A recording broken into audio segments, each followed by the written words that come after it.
কিন্তু আক্ষরিক অর্থেই এক দুর্ঘটনা ঘটে গেল পাহাড়ে পাংখাবাড়ির কাছে। দার্জিলিং থেকে যখন গাড়ি ফিরছিল তখন খাদে পড়ে যায় গাড়িটি, এবং গাড়িটি খাদে পড়ে যাওয়ায় দুজনের মৃত্যু হয় ঘটনাস্থলেই, 3 জন আহত।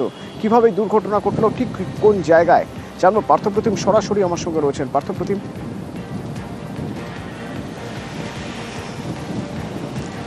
দেখো, প্রত্যেকেই কিন্তু নকশালবাড়ির বাসিন্দা। 5 বন্ধু গতকাল রাতে ঠিক রাত 1টা নাগাদ তারা বাড়ির থেকে বের হয় পাহাড় বেড়াতে যাবে বলে, এবং সেই মতোই তারা পাংখাবাড়ির রাস্তা যেহেতু খোলা রয়েছে, পাংখাবাড়ির রাস্তা ধরে তারা পাহাড়ে বেড়াতে যায়।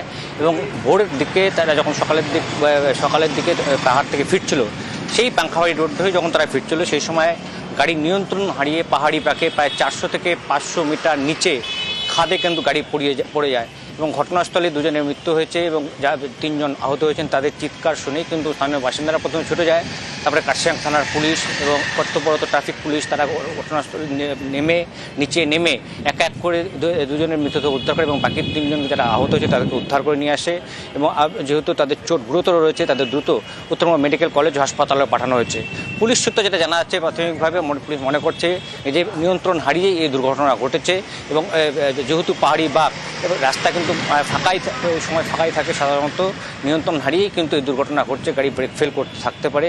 এবং যারা যে 3 জন আহত হয়েছেন উত্তরবঙ্গ মেডিকেলে ভর্তি, তাদের সঙ্গে পুলিশ কথা বলেই কিন্তু নিশ্চিত হতে পারবে যে কীভাবে দুর্ঘটনাটি ঘটেছিল।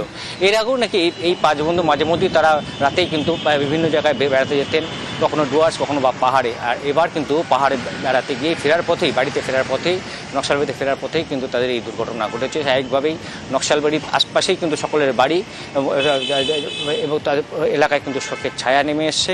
এবং 2 জনের মৃতদেহ ময়নাতদন্তের পর। খুবই মর্মান্তিক দুর্ঘটনা। এরা ইয়াং ছেলে, 5 জনই, বয়স হয়তো 18 থেকে 21 পর্যন্ত হবে। এরা রাতে গাড়ি নিয়ে পাংখাবাড়ির দিকে রাতে গিয়েছে, অনেক রাতে গিয়েছিল পাংখাবাড়িতে। তারপরে শুনতে পেলাম অ্যাক্সিডেন্ট হয়েছে। অ্যাক্সিডেন্টে সুমিত সিংহ ও রাজেশ পাসওয়ান, 2 জনই, একজন কুটিয়াজাতের বাসিন্দা, একজন ফুটানি বোর্ডের বাসিন্দা। রথখোলা 2 জন আছে, রাজ সিং, আরেকজন ঠাকুর, আরেকজন আছে বিশ্বাস। ওরা 3 জন সুস্থ আছে, 2 জন স্পট ডেট হয়ে গেছে। ভাই সাথে প্যান্ট শার্ট নিল, আমি বললাম কি কই যাইতে হবে না, তোরে কোথায় যাবি? বলে বন্ধু বান্ধব থেকে একটু ঘুরতে যাব। তারপর ওর বাবা বললো কি তুই যাইস না, তোর রাত্রে যাইস না। তারপরে আমি আমি নিজের ঘরে এসে ঘুমাইছি। ও তো কখন গেল তাহলে বলতেই পারবো না। আমি না 3টায় গেল না 4টায় গেল, তখন আমি বলতে পারবো না। সকালে উঠে দেখতেছি ওর বিছানায় ও খোলাটা নাই আমার। তাই বললাম গিয়েছে বন্ধু বান্ধব তো আসবে। এই যে 8টার সময় শুনতেছি বলে কোথায় গাড়ি অ্যাক্সিডেন্ট হয়ে গেছে। আমার শুই না, আর ভালো লাগতেছে না।